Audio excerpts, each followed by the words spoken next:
কবিতা পৃথিৱী এখনতে ক'লে আপোনালোকক পুনৰবাৰ স্বাগতম। আজি ব্লগটো মই ষ্টাৰ্ট কৰিব লৈছোঁ। আচলতে ৰাতিপুৱাৰ পৰা ইটো সিটো কাম কৰি আছিলোঁ, সেইকাৰণে মই এতিয়াহে ষ্টাৰ্ট কৰিব ল'লোঁ।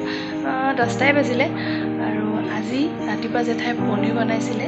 আচলতে আমি কেনেকৈ পনীৰ বনাই খাওঁ সেইটো আপোনালোকক আজি মই দেখাব বিচাৰিম, আৰু লগতে মই কি কৰিলোঁ সেইখিনিও দেখাম। মোৰ আজি ব্লগটো চাই থাকিব আৰু লগতে ভাল লাগিলে কমেণ্ট কৰিব নাপাহৰিব। ফুচুকি তই যে য'তে ত'তে সোমাই থাক, উঠি থাক কেলে? হা ঐ, তোৰ কাম নাই বেলেগ? হা কাম নাই? তোৰ চাঙৰ ওপৰত উঠি আছে, চা ইমান ওপৰত। এয়া জেঠাই পনীৰ বনাব লৈছে। এয়া গাখীৰ 2 লিটাৰ, আমাৰ ঘৰৰ গাখীৰ। আপোনালোকেতো আমাৰ গাইকেইজনী দেখিছেই। এইটো এতিয়া গাখীৰটো গৰম কৰিছে, গৰম হোৱাৰ পাছত জেঠাই পনীৰ বনাব। আপোনালোকে ঘৰত পনীৰ বনাই খাই চাগে। আজি আমি কেনেকৈ খাওঁ সেইটোও চাওক। টেঙা চেপি লৈছে, নেমু টেঙা খিনি চাকনিত চেকি ল'ব। চাকনিত চেকি ল'লেহে আপোনাৰ ইয়াৰ যিটো জিমটো, এইটো মানে নেমু চেপোতে যিটো টেঙাটো ৰখি যাব, অকল পানীটোহে গাখীৰত দিয়া যাব পনীৰ বনাবৰ কাৰণে। দিয়া হ'ল দিয়া। এয়া জেঠাই এতিয়া টেঙা নেমু টেঙা পানীখিনি দি দিলে।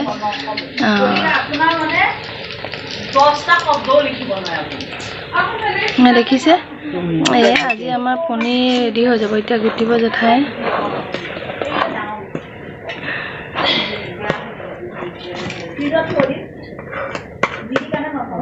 উতলা গাখীৰটোত দিব লাগে। যিমান গাখীৰটো নুতলাৰ আগত দিলে কিন্তু ভাল নহ'ব পনীৰটো। উতলি থাকিলে টেঙা পানী, উতলি থাকিলে দিব লাগে।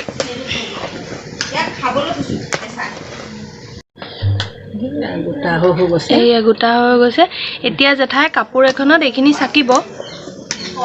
জেঠাই এতিয়া কাপোৰখনত বাকি দিলে। তলত এটা খৰাহী আছে, খৰাহীটোৰ ওপৰত কাপোৰ এখন পাৰি লৈছিলে। এয়া এতিয়া চাকি পেলাই এইখিনি ইয়াতে ঠাণ্ডা পানী দিব বোলে। পানী দিছে, ঠাণ্ডা পানী। কিন্তু পনীৰটো একে ঠাণ্ডা হৈ যাব লাগিব। এইখিনি ঠাণ্ডা হ'ব লাগিব। এইখিনি পূৰা ঠাণ্ডা হোৱাৰ পিছত জেঠাই এইখনতে কাপোৰখনতে এখন কাপোৰতে বান্ধি থ'বানে? এইখনতে বান্ধি থ'ব। তাৰপিছত পিছত চাম আৰু পনীৰটো কেনেকুৱা হৈছে। এয়া হৈ গ'ল পানী দিয়া।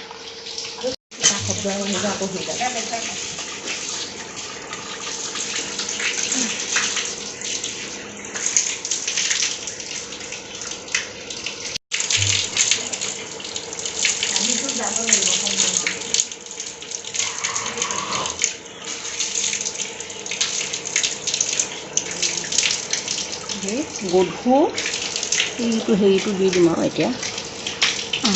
এইটো এনেকৈ বান্ধিলে এতিয়া জেঠাই ইয়াৰ ওপৰতে পটাগুটি দি থ'ব। ইয়াতে জেঠাই পটাগুটিটো দি থ'লে এতিয়া আধা ঘণ্টা এনেকৈ ৰাখিব। আধা ঘণ্টা এনেকৈ ৰখাৰ পিছত আপোনালোকে বেলেগ গধুৰ বস্তুও দিব পাৰে, আৰু জেঠাই পটাগুটি দিছে। এনেকৈ আধা ঘণ্টা ৰখাৰ পিছত ফ্ৰিজত ৰাখি দিলে দিয়া হ'ব। এয়া আমাৰ আজি পনীৰ ৰেডি হ'বলৈ বেছি টাইম নাই আৰু। আমাৰ ৰাতিপুৱা চব্জি বজাৰ বহিছে। আচলতে বায়ে সদায় ৰাতিপুৱা চব্জি কুটে, কি বনাব দিনটোৰ কাৰণে। এতিয়া কুটিব আৰম্ভ কৰিছে। এয়া ঢেকীয়া শাক, এয়া আমাৰ ঘৰৰ বাৰীৰ চব্জি হয় চব।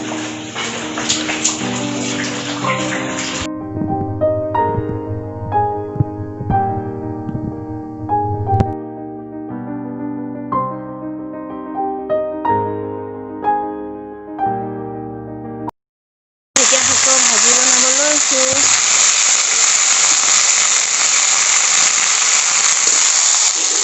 এইখন আমাৰ ঢেঁকীশালে। যোৱাকালিও মই এটা ভিডিঅ'ত দেখাইছিলোঁ। এইখন আচলতে লোহাৰৰ মানে চিমেণ্টৰ কাম কৰা টাৱা। এইটো হৈছে আমাৰ মোনা, কিবাকিবি ভৰাই থয়। আপোনালোকে ভাবিব পাৰে বোলে ঢেঁকীশালখন ইমান এনেকৈ ৰাখিছে। অৱশ্যে বহুত ধুনীয়াকৈ ৰাখে, জেঠাই মচি কাচিয়ে ৰাখে। খালি আমাৰ গাঁৱলীয়া মানুহৰ কাৰণে বহুত বস্তুৰ কাৰণে আৰু তাতে পাছফাল হয় যিহেতু, বাকী আমি দিনত বনোৱা কৰা কাম হ'লে ইয়াতে কৰিবলৈ ভাল পাওঁ কাৰণে ইয়াতে কৰোঁ চব। ভিতৰৰ পাকঘৰত আমাৰ ৰাতিহে কাম কৰা হয়, আৰু মায়ে কৰে, আমি বাহিৰতে কৰি ভাল পাওঁ। ভেন্দি ভাজিও বনোৱা হৈ গ'ল।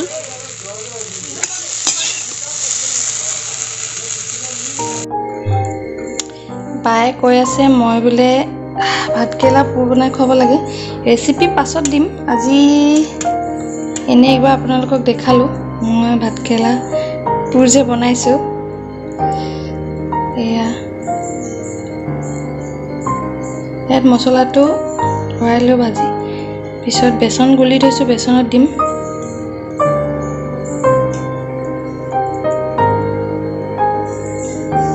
এয়া এনেকৈ থৈ গৈছোঁ, পিছত এইটো বেচনত দিম। এইটো কাপোৰৰ পৰা খুলিছে, এতিয়া এইটো দেখিছে, কি ধুনীয়া। এইটো ফ্ৰিজত থৈ দিব লাগিব এতিয়া। মজা পনীৰ হৈ গৈছে একদম। ফ্ৰিজলৈ লৈ গৈছোঁ, মই ফ্ৰিজত ৰাখি দিম। মই ফ্ৰিজত থৈছোঁ আৰু বনাই খোৱাৰ সময়ত উলিয়াই ল'লেই হ'ল। এতিয়া এইটো ধুনীয়াকৈ ফ্ৰিজতে থলোঁ। আমাৰ আজি পনীৰ হৈ গ'ল, খালি বনোৱাৰ সময়ত মই পনীৰ কি বনাওঁ আপোনালোকক নিশ্চয় দেখাম। অকণমান আগফাললৈ যাওঁ, কাম বন শেষ হৈ গৈছে। এইটো চাওক, আমাৰ গোঁসাই ঘৰৰ ওচৰত জবা ফুল ফুলিছে ধুনীয়াকৈ, দুপাহে ফুলিছে কিন্তু বগা, হালধীয়া নিচিনা, এইটো ৰঙা। ছাবস্ক্ৰাইব কৰা নাই, ছাবস্ক্ৰাইব কৰিব নাপাহৰিব। লগতে মোৰ ভিডিঅ'বোৰ চোৱাৰ বাবে বহুত বহুত ধন্যবাদ।